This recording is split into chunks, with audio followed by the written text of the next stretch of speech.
8ന് മുകളിൽ ചെന്നാൽ 8ൻ്റെ പണി കിട്ടുന്ന 8 ലെറ്റേഴ്സുള്ള യൂറിക് ആസിഡ്. യൂറിക് ആസിഡ് കൂടുന്നത് കൊണ്ട് ഒരുപാട് ആളുകൾക്ക് പ്രശ്നങ്ങൾ ഉണ്ടാകാറുണ്ട്. ചിലപ്പോൾ നടുവേദനയും ഷോൾഡർ പെയിനും ഒക്കെ ഉണ്ടാകുമ്പോഴും ഡോക്ടർമാർ പറയും യൂറിക് ആസിഡ് ഒന്ന് ചെക്ക് ചെയ്ത് നോക്കാൻ. ഈ യൂറിക് ആസിഡ് കൂടുന്നത് വന്ധ്യതയ്ക്ക് കാരണമാകുമോ? നമുക്ക് ഏറ്റവും കൂടുതൽ വണ്ണം ഉണ്ടാക്കുന്നതും ഈ യൂറിക് ആസിഡ് ഉണ്ടാക്കുന്നതും ഒക്കെ ഈ പറഞ്ഞ സാധനങ്ങൾ തന്നെയാണ്.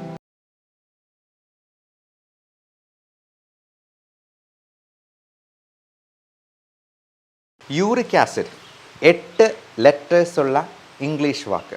അതിൻ്റെ നോർമൽ വാല്യൂവും 8ആണ്. 8ന് മുകളിൽ ചെന്നാൽ 8ൻ്റെ പണി കിട്ടുന്ന 8 ലെറ്റേഴ്സുള്ള യൂറിക് ആസിഡ്.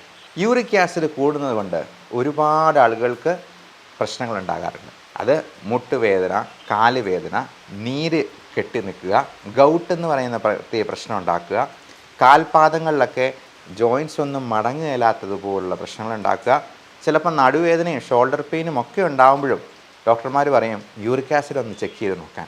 ഈ യൂറിക് ആസിഡ് കൂടുന്നത് വന്ധ്യതയ്ക്ക് കാരണമാകുമോ? കാരണമാകാം. അതുപോലെ ഡയബറ്റീസ്, ഹൈപ്പർ ടെൻഷൻ, കൊളസ്ട്രോൾ തുടങ്ങിയ മെറ്റബോളിക് സിൻഡ്രോമിൽപ്പെട്ട വില്ലന്മാരുണ്ടല്ലോ, കൂട്ടുകാരായിട്ടുള്ള വില്ലന്മാർ. യൂറിക് ആസിഡ് കൂടിയിരിക്കുന്നവർക്ക് ഇതൊക്കെ ഉണ്ടോ എന്നുള്ളത് കൂടി ഒന്ന് സൈഡിൽ കൂടി പരിശോധിക്കുന്നത് നന്നായിരിക്കും. ഫാറ്റി ലിവർ അങ്ങനെയുള്ളവർക്കും യൂറിക് ആസിഡ് അനുബന്ധമായിട്ട് കാണാറുണ്ട്. അപ്പോൾ SGOT, SGPT ലെവൽസ് നോക്കുക. അതിൽ SGPT തന്നെ കൂടിയിരിക്കുവാണ്. അതൊരു 80നും 90നും ഒക്കെ മുകളിലാണെങ്കിൽ ചിലപ്പോൾ ഒരു ഗ്രേഡ് 2 ഫാറ്റി ലിവറൊക്കെ ഉണ്ടായിരിക്കാൻ സാധ്യതയുണ്ട്. വെള്ളമടിക്കുന്നവരാണെന്നുണ്ടെങ്കിൽ വെള്ളമടി നിർത്തി ഭക്ഷണം കൺട്രോൾ ചെയ്ത് എക്സസൈസ് ചെയ്യേണ്ടത് അത്യാവശ്യമാണ്. അതിൽ എന്ത് ഭക്ഷണം, എന്ത് എക്സസൈസ് എന്നുള്ളതും കൂടി നമുക്ക് ഡിസ്കസ് ചെയ്യാം. ഈ യൂറിക് ആസിഡ് എന്ന് പറയുന്നത് പലപ്പോഴും നമ്മുടെ പ്രോട്ടീൻസിനെ ബ്രേക്ക് ഡൗൺ ചെയ്യുമ്പോൾ, ഡൈജസ്റ്റ് ചെയ്യുമ്പോൾ ഉണ്ടാകുന്ന ഒരു ബൈ പ്രൊഡക്റ്റാണ്. അപ്പോൾ പ്രോട്ടീൻസ് ഒരുപാട് നമ്മൾ സപ്ലിമെൻറ്റ് ചെയ്യുമ്പോൾ, പ്രത്യേകിച്ചും പ്യൂറിൻ അനലോഗ്സ് കൂടുതലുള്ള തരത്തിലുള്ള പ്രോട്ടീൻ, അതായത് നമ്മൾ കഴിക്കുന്ന ലിവർ പോലുള്ള ആനിമൽ ഓർഗൻസ് ഉണ്ടല്ലോ. ഇപ്പോൾ കോഴിയുടെയൊക്കെ ആണെങ്കിൽ കോഴിയുടെ ലിവറുണ്ട്, കോഴിയുടെ മാങ്ങ എന്ന് പറയുന്നൊരു ഭാഗമുണ്ട്, നമ്മുടെ നാട്ടിലൊക്കെ അങ്ങനെയാണ് പറയുക. അതുപോലെ കോഴിയുടെ ഹാർട്ടുണ്ട്. ഇങ്ങനെയുള്ള ചില ഓർഗൻസ് കഴിക്കുമ്പോഴത്തേക്കും ഈ യൂറിക് ആസിഡ് കൂടാൻ സാധ്യതയേറെയാണ്. അപ്പോൾ ബീഫ് ലിവർ ഒത്തിരി ഇഷ്ടമുള്ളവരൊക്കെ എന്നോട് ക്ഷമിക്കുക, ലിവർ കുറച്ചൊന്ന് കുറയ്ക്കുന്നതാണ് നല്ലത്. അത് മാസത്തിലൊന്നോ അല്ലെങ്കിൽ 2 മാസത്തിലോ ഒരിക്കലോ ഒക്കെ ആയിട്ട് ചുരുക്കുന്നത് നന്നായിരിക്കും. അതേപോലെ തന്നെ നമ്മൾ കാർബോഹൈഡ്രേറ്റ്സ്, ഷുഗർ ഇതിൻ്റെ ഇൻടേക്ക് പരമാവധി കുറയ്ക്കുക. നമുക്ക് ഏറ്റവും കൂടുതൽ വണ്ണം ഉണ്ടാക്കുന്നതും ഈ യൂറിക് ആസിഡ് ഉണ്ടാക്കുന്നതും ഒക്കെ ഈ പറഞ്ഞ സാധനങ്ങൾ തന്നെയാണ്. അത് മധുരം എന്ന് പറയുന്നത് വൈറ്റ് പോയിസൺ എന്നാണ് പറയുക. അതുപോലെ ബേക്കറി സാധനങ്ങൾ, മൈദ അടങ്ങിയിട്ടുള്ള സാധനങ്ങൾ, അത് പൊറോട്ട മാത്രമല്ല കേട്ടോ. നമ്മൾ ബേക്കറിയിൽ നിന്ന് വാങ്ങിച്ച് കഴിക്കുന്ന ബ്രെഡ്, ബിസ്ക്കറ്റ്, ബണ്ണ്, കുബൂസ് തുടങ്ങിയതെല്ലാം മൈദയാണ്. അതേപോലെ തന്നെയാണ് നമ്മുടെ ചോറ്, പ്രത്യേകിച്ചും വൈറ്റ് റൈസ്, മണ്ണിനടിയിൽ വളരുന്നതായിട്ടുള്ള കപ്പ, ചേന, ചേമ്പ് തുടങ്ങിയ സാധനങ്ങൾ. എന്നാൽ അതിനൊക്കെ നല്ലൊരു സബ്സ്റ്റിറ്റ്യൂട്ടാണ് ചക്ക. ചക്ക മരത്തിലുണ്ടാകുന്നൊരു ഫ്രൂട്ടാണ്, നല്ല ഫൈബർ കണ്ടൻ്റ് ഉള്ളൊരു സാധനമാണ്. അതുകൊണ്ട് ചക്ക ധാരാളമായിട്ട് കഴിച്ചോളും കപ്പയ്ക്ക് പകരം. ഇങ്ങനെയുള്ള സാധനങ്ങളൊക്കെ നമ്മൾ കൃത്യമായിട്ട് അസസ് ചെയ്ത് അത് എന്തേലും ഉള്ളിൽ പോകുന്നുണ്ട് എന്നുള്ളതിനെപ്പറ്റി നമുക്കൊരു കണക്കുണ്ടാവണം. നമ്മൾ കണക്കില്ലാതെ ഭക്ഷണം കഴിക്കുമ്പോൾ, അത് ഒട്ടും ഒരു ശാസ്ത്രീയമല്ലാത്ത രീതിയിൽ കഴിക്കുമ്പോഴാണ് ഇത്തരത്തിലുള്ള അസുഖങ്ങളൊക്കെ അറിയാതെ തലപൊക്കുക. നമ്മുടെയൊക്കെ ആഹാരശീലം നമ്മളെങ്ങനെയാണ് ചെയ്യുന്നത്? ഒരു പ്ലേറ്റ് നിറച്ച് ചോറെടുക്കും, എന്നിട്ട് അതിൻ്റെ അറ്റത്തൊരു ഇത്തിരി പൂരം കറി ഉണ്ടാവും, വല്ല അച്ചാറും കാര്യങ്ങളും. അത് വെച്ചിട്ട് നമ്മൾ ചോറ് മുഴുവൻ അകത്താക്കും, എന്നിട്ട് കിടന്നുറങ്ങും. വാസ്തവത്തിൽ അങ്ങനെയല്ല. ഒരു പ്ലേറ്റ് എടുത്തെന്നാൽ അതിനെ പ്ലേറ്റ് മെത്തേഡ് എന്ന് വിളിക്കാം. 1/4 പോർഷൻ മാത്രമേ അരിയാഹാരങ്ങൾ, കാർബോഹൈഡ്രേറ്റ് ഉണ്ടാവാൻ പാടുള്ളൂ. അത് ഗോതമ്പിൻ്റെ ഇതായാലും ചപ്പാത്തി ആയാലും ദോശയായാലും ഇഡ്ഡലി ആയാലും ചോറായിരുന്നാലും 1/4 പോർഷൻ. ബാക്കി 1/4 പോർഷൻ പ്രോട്ടീൻ. മുട്ടയുടെ വെള്ള നല്ല പ്രോട്ടീനാണ്. മുളപ്പിച്ച പയർ, കടല അല്ലെങ്കിൽ പയർ വർഗ്ഗത്തിൽപ്പെട്ട എന്തെങ്കിലും, ചിക്കൻ കഴിക്കാം. മീൻ കറി വെച്ചത്, പ്രത്യേകിച്ചും മത്തി, അയല തുടങ്ങിയ ചെറുമീനുകളാണ് കൂടുതൽ നല്ലത്. നമ്മൾ തുണ്ടമീനൊന്നും വലിയ കാശ് കൊടുത്ത് വാങ്ങിക്കേണ്ട കാര്യമില്ല. ബാക്കി 1/4 വെജിറ്റബിൾസ്, അത് ഗ്രീൻ ലീഫി വെജിറ്റബിൾസ്, ചീര പോലുള്ള സാധനങ്ങളാണ് ഏറ്റവും നല്ലത്. മുരിങ്ങയില നല്ലതാണ്. അപ്പോൾ നല്ല ഗ്രീൻ ലീഫി വെജിറ്റബിൾസ് 1/4. ബാക്കിയുള്ള 1/4 കാൽഭാഗം അത് ഫ്രൂട്ട്സ്. അത് ഒത്തിരി മധുരമില്ലാത്ത ഫ്രൂട്ട്സാണ് ഏറ്റവും നല്ലത്. നമ്മൾ ഈ ഫ്രക്ടോസ് എന്ന് പറയുന്നത് അത് ഗ്ലൂക്കോസ് പോലെ തന്നെ ചിലപ്പോൾ അപകടകരമായി ആകാം, പ്രത്യേകിച്ചും ലിവറിന് പ്രശ്നം ഉണ്ടാക്കുന്ന രീതിയിൽ. അതുകൊണ്ട് അധികം മധുരമില്ലാത്ത തണ്ണിമത്തൻ പോലുള്ള ഫ്രൂട്ട്സ് ഉപയോഗിക്കാം, പേരയ്ക്ക ഉപയോഗിക്കാം, കുക്കുംബർ പോലുള്ള സാധനങ്ങൾ. കുക്കുംബറൊക്കെ 0 കാലറിയാണ്, നമ്മുടെ വണ്ണം കുറയ്ക്കാനായിട്ട് ഏറ്റവും നല്ല സാധനമാണ്. അപ്പോൾ ഈ ഫ്രൂട്ട്സൊക്കെ നമ്മൾ ജ്യൂസ് അടിച്ച് കുടിക്കുന്നതിന് പകരം അത് കടിച്ച് തിന്നുന്നതാണ് ഏറ്റവും നല്ലത്. പലപ്പോഴും ജ്യൂസ് അടിക്കുമ്പോഴത്തേക്കും ഇതിൻ്റെ ഫൈബർ കണ്ടൻറ്റൊക്കെ അരഞ്ഞു പോകുന്നത് കൊണ്ട് അതിൽ നമുക്ക് ആവശ്യമായിട്ടുള്ള പോഷകങ്ങൾ, എൻ്റെ ഫൈബർ കണ്ടൻറ്റിൻ്റെ ഗുണം നമുക്ക് കിട്ടാണ്ട് പോകും. അപ്പോൾ ഈ യൂറിക് ആസിഡ് കൂടുതലുള്ളവർ എന്താണ് ചെയ്യേണ്ടത്? ഏറ്റവും പ്രധാനം നന്നായിട്ട് വെള്ളം കുടിക്കുക എന്നുള്ളതാണ്. നമുക്ക് പലപ്പോഴും നല്ല വിശപ്പുള്ളപ്പോൾ നല്ലപോലെ വെള്ളം കുടിച്ചെന്നാൽ തന്നെ നമ്മുടെ വിശപ്പൊന്ന് അടങ്ങും. അപ്പോൾ ഞങ്ങൾ ഡോക്ടർമാർ വണ്ണം കുറയ്ക്കാനുള്ളവരോട് പറയാറുണ്ട്, ഭക്ഷണത്തിന് മുമ്പ് മരുന്ന് പോലെ കഴിക്കേണ്ട ചില സാധനങ്ങളുണ്ട്. അതിലൊന്നാണ് വെള്ളം. ഒരു 3 ഗ്ലാസ് ചൂടുവെള്ളം ആദ്യമേ തന്നെ ഒന്ന് കുടിക്കുക. എന്നിട്ട് അതിൻ്റെ കൂടെ അധികം മധുരമില്ലാത്ത എന്തെങ്കിലും പഴങ്ങളോ പച്ചക്കറികളോ, ഈ പറഞ്ഞ കുക്കുംബറോ ക്യാരറ്റോ ബീട്രൂട്ടോ അങ്ങനെ എന്തെങ്കിലും സാലഡ്സ് ആയിട്ട് ആദ്യമേ തന്നെ കഴിക്കുക. എന്നിട്ട് നമ്മൾ ഭക്ഷണം കഴിക്കാൻ തുടങ്ങാം. അപ്പോൾ ഭക്ഷണം എന്നിട്ട് ഈ പ്ലേറ്റ് മെത്തേഡിൽ തന്നെ കഴിക്കുക. അപ്പോൾ അങ്ങനെ കഴിക്കുമ്പോഴത്തേക്കും തന്നെ കുറച്ച് ഭക്ഷണം കൊണ്ട് നമ്മൾ നേരത്തെ കഴിച്ചിരുന്ന ഒരു പറ ചോറിന് പകരം നമുക്കൊരു ഹാഫെങ്കിലും ആയിട്ട് നമുക്കിത് കുറയ്ക്കാൻ പറ്റും. നമ്മൾ വിശപ്പിനെയാണ് അടക്കേണ്ടത്, ഒരിക്കലും കൊതിയെയല്ല. ഈ വിശപ്പ് എന്ന് പറയുന്ന ഹങ്കർ നമ്മുടെ ഹൈപ്പോതലാമസിൽ നിന്ന് സ്റ്റിമുലേറ്റ് ചെയ്തു വരുന്ന ഇമ്പൾസാണ്. അതേസമയം അപ്പറ്റൈറ്റ് എന്ന് പറയുന്നത് നമ്മുടെ വയറ്റിൽ തന്നെ ഉണ്ടാകുന്ന കൊതി. പച്ച മലയാളത്തിൽ അതാണ് ഇതിനെ പറയേണ്ടത്. അപ്പോൾ നമ്മൾ ഈ കൊതിയെ അടക്കാൻ നമ്മൾ ശ്രമിച്ചു കഴിഞ്ഞിട്ടുണ്ടെങ്കിൽ അത് നമ്മളൊരിക്കലും സംതൃപ്തി അടയത്തില്ല എന്ന് മാത്രമല്ല, കൂടെ ഇഷ്ടം പോലെ കൂട്ടുകാരും വരും. Diabetes, hyper tension, obesity, fatty liver, uric acid തുടങ്ങി എല്ലാ പ്രശ്നങ്ങളും പിടിമുറുക്കി കഴിഞ്ഞ് നമ്മുടെ മുട്ടും കൂടി അടിച്ചുപോയി 2 അടി നടക്കാൻ പറ്റാത്തൊരു സ്ഥിതി വരുമ്പോഴത്തേക്കും അവസാനം നമ്മൾ നോക്കിക്കഴിഞ്ഞാൽ ഈ വണ്ണം ഒട്ട് കുറയാനും പോകുന്നില്ല. കാരണം നമ്മുടെ ഇലാസ്റ്റിക് ബാഗ് പോലുള്ള ആ വയറ് അതിനെ നല്ല വീർപ്പിച്ച് വെച്ചിരിക്കുകയാണ്. അപ്പോൾ അത്രയും ഭക്ഷണം ചെന്ന് കഴിഞ്ഞിട്ടുണ്ടെങ്കിലേ ആ വയറിന് തൃപ്തിയാവത്തുള്ളൂ. അതുകൊണ്ട് നമ്മൾ ചെറുപ്പത്തിലെ കൊച്ചുകുട്ടികളെ ആണെങ്കിലും ആഹാരശീലം ഉണ്ടാക്കിയെടുക്കുമ്പോൾ അച്ഛനമ്മമാർ ഈ കാര്യങ്ങൾ ശ്രദ്ധിച്ചെന്നാൽ വളരെ നന്നായിരിക്കും.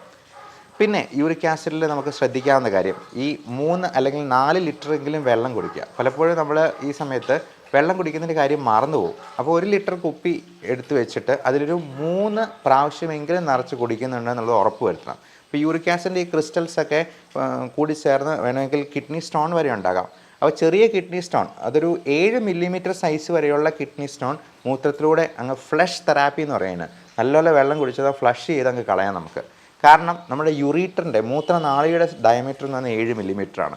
7 മില്ലിമീറ്ററിൽ കൂടി പോയി കഴിഞ്ഞിട്ടുണ്ടെങ്കിൽ അവൻ എവിടെയെങ്കിലും പോയി സ്റ്റക്കായിട്ട് നിൽക്കും. പിന്നെ അവനെ എടുക്കണമെന്നുണ്ടെങ്കിൽ ഒന്നെങ്കിൽ പൊടിച്ച് കളയണം, അല്ലെങ്കിൽ എന്തെങ്കിലും ഓപ്പറേഷൻ ചെയ്യേണ്ടി വരും. ലാപ്രോസ്കോപ്പി ആയിട്ടോ യൂറിത്രോസ്കോപ്പി ആയിട്ടോ അത് ട്യൂബ് കടത്തി ക്യാമറ കടത്തി നോക്കി എവിടെ നിന്നാണെന്നുള്ളത് നോക്കി അതെടുക്കുകയാണ്. അപ്പം അങ്ങനെയുള്ള ഒരു സാഹചര്യത്തിലേക്ക് പോകാതെ നോക്കുന്നത് തന്നെയാണ് ഏറ്റവും നല്ലത്. യൂറിക് ആസിഡ് കൂടുതലുള്ളവർ ആ ഒരു കാര്യം കൂടെ പ്രത്യേകം ഓർക്കുക. കിഡ്നി സ്റ്റോൺ നേരത്തെ ഉണ്ടായിട്ടുണ്ടെങ്കിൽ യൂറിക് ആസിഡും കൂടെ ഇടയ്ക്കിടയ്ക്ക് നോക്കുക. മാത്രമല്ല യൂറിക് ആസിഡ് ഒത്തിരി കൂടുതലായിട്ടുണ്ടെങ്കിൽ അത് കിഡ്നി ഫെയിലിയറിലോട്ട് നയിക്കാം. കാരണം കിഡ്നി സ്റ്റോൺസ് ഉണ്ടാകുന്നത് മാത്രമല്ല, കിഡ്നി ആണ് ഇതെല്ലാം ശുദ്ധീകരിച്ച് പുറന്തള്ളുന്നത്. കുറേ കഴിയുമ്പോഴത്തേക്കും കിഡ്നിയുടെ ലോഡ് കൂടി അവൻ പണി നിർത്തി വയ്ക്കാൻ സാധ്യതയുണ്ട്. അപ്പോൾ അന്നേരം മാത്രമേ കിഡ്നിയുടെ ഫങ്ഷൻ ഒരു 90% പോയി കഴിഞ്ഞത്തെ യൂറിയ ക്രിയാറ്റിനിൻ ലെവൽ നമ്മുടെ ബ്ലഡിൽ കൂടത്തുള്ളൂ. അതുവരെയും യൂറിയ ക്രിയാറ്റിനിൻ അവന് ഉള്ള ശക്തി വെച്ചിട്ട് അവൻ വലിച്ചുകൊണ്ടിരിക്കും. അവസാനമാകുമ്പോൾ മാത്രമേ ഈ ലെവൽ കൂടുതലായിട്ട് കാണിക്കാറുള്ളൂ. അപ്പം പലരും പാനിക്കായിട്ട് വിളിക്കാറുണ്ട്, എൻ്റെ ക്രിയാറ്റിനിൻ 1.4 ആണ്, പ്രശ്നമുണ്ടോ ഡോക്ടറെ? ഒരു പ്രശ്നമില്ല. 1.5 മുകളിലാണെങ്കിൽ മാത്രമേ നമ്മളത് കൃത്യമായിട്ട് നോക്കേണ്ടതുള്ളൂ. അതുപോലെ യൂറിയ ലെവലാണെങ്കിൽ, ഇപ്പോൾ യൂറിയ ക്രിയാറ്റിനൊക്കെ ഒരു പ്രോസ്റ്റേറ്റ് ഗ്രന്ഥിക്ക് വീക്കം ഉള്ളവർക്ക് യൂറിയ ക്രിയാറ്റിൻ കൂടുതലായി പോകാമെന്ന് കാണാറുണ്ട്. അത് കിഡ്നിയെയും കൂടെ കോംപ്രമൈസ് ചെയ്യുന്നത്. ഇപ്പം പുരുഷന്മാരിൽ ഒരു 50 വയസ്സിന് ശേഷം പ്രോസ്റ്റേറ്റ് ഗ്രന്ഥിയുടെ വീക്കം ഉണ്ടാകാനുള്ള സാധ്യത വളരെയധികമുണ്ട്. അതുകൊണ്ട് തന്നെ അവർ ഒരു അൾട്രാസൗണ്ട് സ്കാൻ ചെയ്ത് നോക്കുന്നത് നല്ലതായിരിക്കും. മാത്രമല്ല serum prostate specific antigen PSA എന്ന് പറയുന്ന പ്രോസ്റ്റേറ്റിൻ്റെ ക്യാൻസറിൻ്റെ ഒരു സാധ്യത നമ്മൾ മുൻകൂട്ടി കണ്ട് ഒന്ന് റൂൾ ഔട്ട് ചെയ്യുന്നത് നന്നായിരിക്കും. കാരണം PSA ഇപ്പോൾ പ്രോസ്റ്റേറ്റിൻ്റെ ക്യാൻസർ എന്ന് പറയുന്നത് അത് വളരെ സ്ലോ ഗ്രോയിങ് ട്യൂമറാണ്. നമ്മളത് ഏർലി സ്റ്റേജിൽ കണ്ടുപിടിച്ചെന്നാൽ അത് ഒരു 10-20 വർഷത്തേക്ക് ഒരു കുഴപ്പം ഉണ്ടാക്കാത്ത രീതിയിൽ നമുക്ക് അവനെ കൺട്രോൾ ചെയ്ത് നിർത്താം. മാത്രമല്ല പുരുഷന്മാരിൽ പലപ്പോഴും മൂത്രതടസ്സം ഉണ്ടായേക്കാം. പ്രോസ്റ്റേറ്റ് ഗ്രന്ഥി വലുതായി വന്ന് അതിൻ്റെ മൂത്രനാളിയെ കംപ്രസ് ചെയ്യാം, അല്ലെങ്കിൽ യൂറിനറി ബ്ലാഡറിനെ മൂത്രസഞ്ചിയെ കംപ്രസ് ചെയ്ത് വെക്കുന്നതുകൊണ്ട് മൂത്രം മുഴുവനായിട്ട് സംഭരിച്ച് വെക്കാൻ പറ്റാതെ വരാം. അതുകൊണ്ട് ഇടയ്ക്കിടയ്ക്കെല്ലാം മൂത്രമൊഴിക്കാൻ തോന്നുക, രാത്രിയിൽ ഉറക്കം തടസ്സപ്പെട്ടു പോവുക. അതുകൊണ്ട് തന്നെ അതുപോലെ മൂത്രം ഒഴിച്ച് കഴിഞ്ഞെന്നാലും അത് മുഴുവനായിട്ടും പോയില്ല എന്നൊരു തോന്നലുണ്ടാവുക. ഇങ്ങനെയുള്ള പ്രശ്നങ്ങളൊക്കെ ഇതിനോടനുബന്ധിച്ച് കാണാറുണ്ട്. അപ്പോൾ ഇതെല്ലാം uric acid, urea, creatinine, prostate തുടങ്ങിയ പ്രശ്നങ്ങളെല്ലാം ചിലപ്പോൾ അനുബന്ധമായിട്ട് വരാം. അതുപോലെ കാൽഷ്യം ഡെഫിഷ്യൻസി, കാൽഷ്യം വൈറ്റമിൻ D3യുടെ ഡെഫിഷ്യൻസി ഒക്കെ നമ്മൾ ഒരു പ്രായം കഴിഞ്ഞാൽ അത് കൃത്യമായിട്ട് മോണിറ്റർ ചെയ്ത് ആവശ്യമെങ്കിൽ അതിൻ്റെ സപ്ലിമെൻറ്റ്സ് എടുക്കുകയും വേണം എന്നുള്ളത് പ്രത്യേകം ഓർമ്മിപ്പിക്കുന്നു. ഇനി നമുക്ക് ഇതിൻ്റെ മെറ്റബോളിസത്തെക്കുറിച്ചൊന്ന് ഡിസ്കസ് ചെയ്യാം. അതിനെങ്ങനെ ഹെൽപ്പ് ചെയ്യാവുന്ന രീതിയിൽ നമുക്ക് ആഹാര ക്രമീകരണങ്ങൾ നടത്താമെന്ന് പറയാം. പലപ്പോഴും നമ്മൾ കഴിക്കുന്ന പ്രോട്ടീൻ ഫുഡിൽ നിന്ന് ആമിനോ ആസിഡ്സ് ആയിട്ട് അതിനെ ഡിഗ്രേഡ് ചെയ്ത് എടുക്കുകയാണ് ചെയ്യുന്നത്. നമ്മുടെ ശരീരത്തിലെ ഡൈജസ്റ്റീവ് പ്രോസസ്സ് അങ്ങനെയാണ്.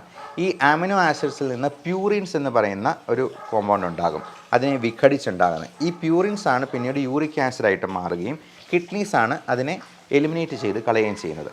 അപ്പോൾ ഒരുപാട് പ്രോട്ടീൻ നമ്മൾ സപ്ലിമെൻറ്റ് ചെയ്യുമ്പോൾ നേരത്തെ പറഞ്ഞതുപോലെ ഉള്ള ഓർഗൻസ്, അതായത് ഹാർട്ട്, ലിവർ, നമ്മുടെ കോഴിയുടെയൊക്കെ ഹാർട്ട്, ലിവർ, ബീഫ് ലിവറൊക്കെ ഒത്തിരി കഴിക്കുമ്പോഴത്തേക്കും ഒരുപാട് പ്യൂറിൻ കണ്ടൻറ്റ് കൂടുകയാണ് ചെയ്യുന്നത്. സീ ഫുഡ് ഒരുപാട് കഴിക്കുന്നവർക്ക്, ചെമ്മീൻ, കണവ, അതുപോലെ ഞണ്ട് തുടങ്ങിയ സാധനങ്ങളൊക്കെ ഒത്തിരി കഴിക്കുന്നവർക്ക്, ഡെയിലി കഴിക്കണം, വല്ലപ്പോഴും ഒന്ന് കഴിക്കുന്നതിന് കുഴപ്പമില്ല കേട്ടോ. അതുപോലെ വെള്ളം കൂടി കുറയുന്നത് കൊണ്ട് നമുക്ക് ഒത്തിരി വണ്ണം പിന്നെയും കൂടി വരുന്നവർക്ക് ഒക്കെ ഇതിങ്ങനെ പലപ്പോഴും ഒരു ജോയിൻറ്റ് പെയിൻ ആയിട്ടോ ഗൗട്ടായിട്ടോ ഒക്കെ വരുമ്പോഴത്തേക്കും മാത്രമേ അവർ നോക്കാറുള്ളൂ. അപ്പോൾ അങ്ങനെ ഉള്ളപ്പോഴത്തേക്കും ഇതിൻ്റെ ഈ ഒരു പ്യൂറിൻ കണ്ടൻറ്റ് ഒത്തിരി കൂടി പോവുകയും അത് കിഡ്നീസിന് പൂർണ്ണമായിട്ട് എലിമിനേറ്റ് ചെയ്യാൻ പറ്റാതെ വരികയും ചെയ്യുന്നു. അതുകൊണ്ട് തന്നെ ഈ യൂറിക് ആസിഡിൻ്റെ അളവ് കൂടി പോകുന്നത് കൊണ്ട് നമുക്ക് നീർക്കെട്ടും വേദനയും ഇൻഫ്ലമേഷനും ഉണ്ടാകുന്നു. അപ്പോൾ അങ്ങനെ വരുമ്പോഴത്തേക്കും ജോയിൻറ്റ് പെയിനും ഒക്കെ പതുക്കെ തലപൊക്കാനായിട്ട് തുടങ്ങും. അപ്പോൾ നമ്മൾ ആദ്യമേ ചെയ്യേണ്ടത് യൂറിക് ആസിഡ് ഉണ്ടാക്കുന്ന സാധനങ്ങൾ പരമാവധി കുറയ്ക്കുക എന്നുള്ളത് തന്നെയാണ്. വെയിറ്റ് കുറയ്ക്കാൻ മാക്സിമം നോക്കുക, നല്ലവണ്ണം വെള്ളം കുടിക്കുക, അങ്ങനെ ഫ്ലഷ് തെറാപ്പി വഴി ഇതിനെ പുറത്തിടണം. ഇനി ഇതിന് ഉള്ള നല്ല മരുന്നുകൾ ഇന്ന് മോഡേൺ മെഡിസിനിൽ അവൈലബിൾ ഉണ്ട്. പലപ്പോഴും ഫെബുക്സോസ്റ്റാറ്റ്, അല്ലോപ്യൂറിനോൾ തുടങ്ങിയ മരുന്നുകളൊക്കെ വളരെ എഫക്റ്റീവായിട്ട് അത് കഴിച്ചു തുടങ്ങുമ്പോഴത്തേക്കും തന്നെ യൂറിക് ആസിഡ് കുറഞ്ഞു പോകും, കുറഞ്ഞ് നോർമൽ ലെവലിലോട്ട് വരുന്നതാണ്. അതുപോലെ വേദന കുറയ്ക്കാനായിട്ടും നീർക്കെട്ട് കുറയ്ക്കാനായിട്ടും ആൻറ്റി ഇൻഫ്ലമേറ്ററി ആയിട്ടുള്ള മരുന്നുകൾ ചിലപ്പോൾ കൊടുക്കേണ്ടി വരും. പലപ്പോഴും ഈ ജോയിൻറ്റ് പെയിൻ എന്ന് പറയുന്നത് നമ്മൾ വിചാരിക്കുന്ന പോലെ ചെറിയ ജോയിൻറ്റ് പെയിൻ ഒന്നുമില്ല, വളരെ ഭീകരമായിട്ട്. എൻ്റെ അങ്കിളിന് ഈ പറഞ്ഞ പോലെ യൂറിക് ആസിഡ് കൂടുതലായിട്ട് അദ്ദേഹത്തിന് ഓഫീസിൽ പോലും പോകാൻ പറ്റാതെ വന്നതാണ്. അപ്പം അങ്ങനെ മരുന്നൊന്നും കഴിക്കാതെ അങ്ങനെ ഇരിക്കുന്നതിനേക്കാൾ നല്ലത് നമ്മൾ മരുന്ന് ഞാൻ അന്ന് ചെന്ന് കഴിഞ്ഞപ്പോഴത്തേക്കും ഒരു മരുന്ന് കൊടുത്തു, അന്ന് ഓഫീസിൽ പോവുകയും ചെയ്തു. അന്ന് ലീവ് എടുത്ത് വീട്ടിലിരിക്കാമെന്ന് വിചാരിച്ചിരുന്ന ആൾ ഓഫീസിൽ പോവുകയും ചെയ്തു. കാര്യം അതിന് അത്രയ്ക്ക് ഡ്രമാറ്റിക് ആയിട്ടുള്ള മാറ്റം വരുത്താൻ പറ്റും എന്ന് മനസ്സിലാക്കുക. ഇതൊക്കെ ഈ മരുന്നുകളൊക്കെ ആയിരക്കണക്കിന് വർഷങ്ങളുടെ ഗവേഷണങ്ങൾ കൊണ്ടാണ് ഒരു മരുന്ന് കണ്ടുപിടിച്ച് വിപണിയിൽ ഇറക്കുന്നത്, മോഡേൺ മെഡിസിനിൽ പ്രത്യേകിച്ചും. അപ്പോൾ അത് ഏത് വൈദ്യശാസ്ത്ര ശാഖയാണെങ്കിലും അതിന് പിന്നിൽ കൃത്യമായിട്ടുള്ള ശാസ്ത്രീയമായിട്ടുള്ള ഗവേഷണങ്ങൾ നടക്കുന്നുണ്ടെങ്കിൽ, അതുകൊണ്ടാണ് എപ്പോഴും രജിസ്റ്റേർഡ് മെഡിക്കൽ പ്രാക്ടീഷണറുടെ അടുത്ത്, അത് ഹോമിയോ ആണെങ്കിലും ആയുർവേദം ആണെങ്കിലും വിരോധമില്ല, അവർക്ക് അവരുടേതായിട്ടുള്ള മരുന്നുകളുണ്ടാവും. അപ്പോൾ നിങ്ങൾക്ക് വിശ്വാസമുള്ള ഒരു വൈദ്യശാസ്ത്ര മേഖല തിരഞ്ഞെടുക്കുന്നതിൽ യാതൊരു തെറ്റുമില്ല. അങ്ങനെ കൃത്യമായി നമ്മുടെ ആരോഗ്യം പരിപാലിക്കാനായിട്ട് ശ്രദ്ധിക്കുക. Thank you.